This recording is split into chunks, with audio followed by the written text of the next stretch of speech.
Today we are trying to remake this vase and even improve it. Dragos made this vase a few weeks ago as a Christmas gift for me. We were confident that it will go smooth.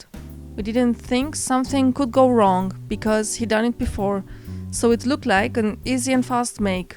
But we were wrong because things went bad really fast. So here I was inspecting the reclaimed walnut to cut the right working piece. I found some termite holes that I made sure weren't active, some decay and even some nail holes. The next step was to try and figure out how long we will need the piece of wood to be for the 4 bases. We wanted to save wood and also planning and jointing time. But as we know ourselves, every time we want to save some material, we end up not having enough. After we decided on the sizes, we transferred the dimensions of each base on the main piece of wood for reference, to be sure that it will be long enough. We cut a bit more than 15 inches, checked the end grain to be healthy and clipped the ends.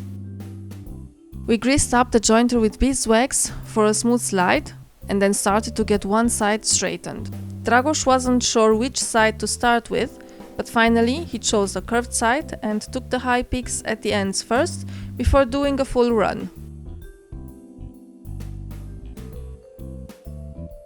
After we had one straight side, we started to joint the neighboring sides to get a perfect 90 degrees angle with the use of the fence guide.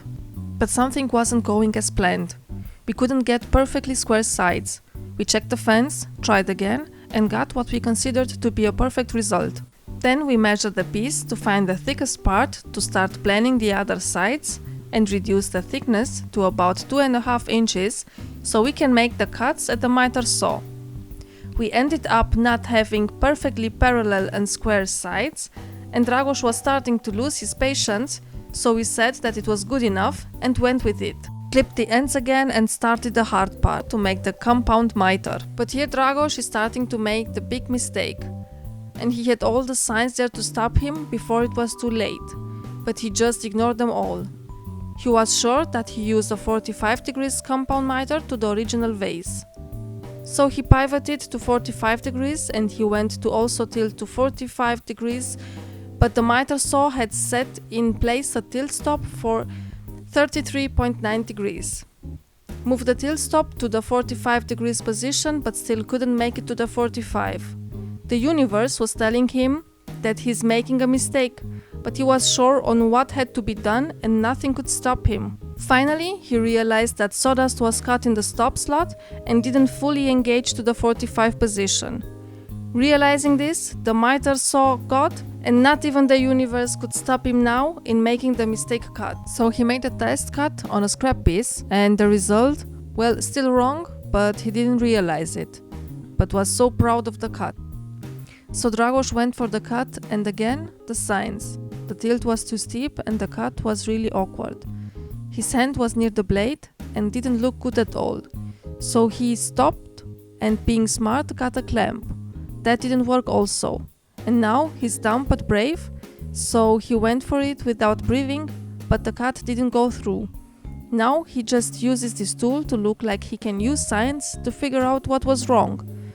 So I found a test piece of the initial vase, he measured the angle and then realized what the universe was telling him all along. Set the tilt stop to the before state of 33.9 degrees and made the right cut. Now we are desperately wanting to get 4 bases from this piece, so we won't have to joint and plane another and start from scratch, being so late in the afternoon. Had to make another awkward cut, so we'll get 2 small pieces, but there wasn't enough material. So we just changed the pivot angle, which allowed us to make 2 bases at a slightly different angle. I now arrange the bases to see how they look before making the holes for the test tubes, but it seems that something doesn't look right. We decided to continue and hope that once the holes are drilled in and the test tubes added, things will look a lot better. But now comes the most difficult part, the sketchiest part of the build. Drilling the holes on a steep angle. We thought that he was much better prepared than the first time because he made a base to hold the piece in place. We believed that he could drill directly without first starting the hole by using a handheld drill like he used the first time, just to avoid a slight oval mouth of the hole. Thinking that we have fixed all the problems, we started to drill, and yes, it didn't work. The drill bit started sliding, having no center guide support. We don't have a precise drill press, so things got bad fast. So what to do? Cut again a few millimeters so we'll get rid of the marks left by the drill bit, and stopped for the night.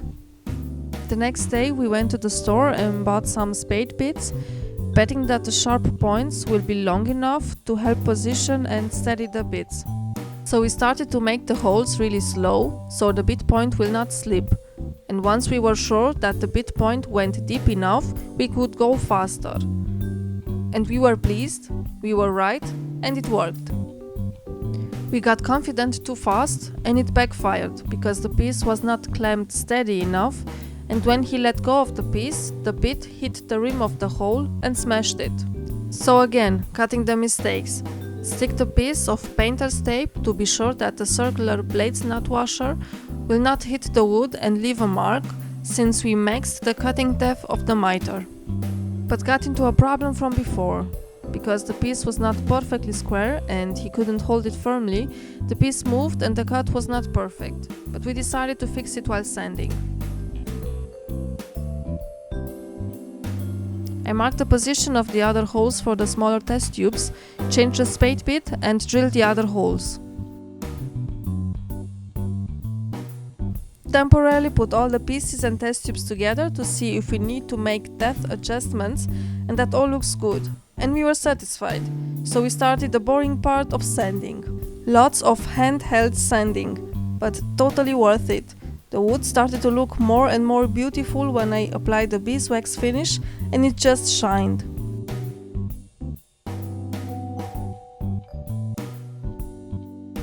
So here are the results. We think that the vases look beautiful. The great thing is that you can arrange them how you like, and even use them separately. This project inspired us to do a floor lamp using this beautiful shape of the bases and the big surprise. If you want to see that video or other that we will do in the future, please subscribe. Thank you for watching. Bye-bye.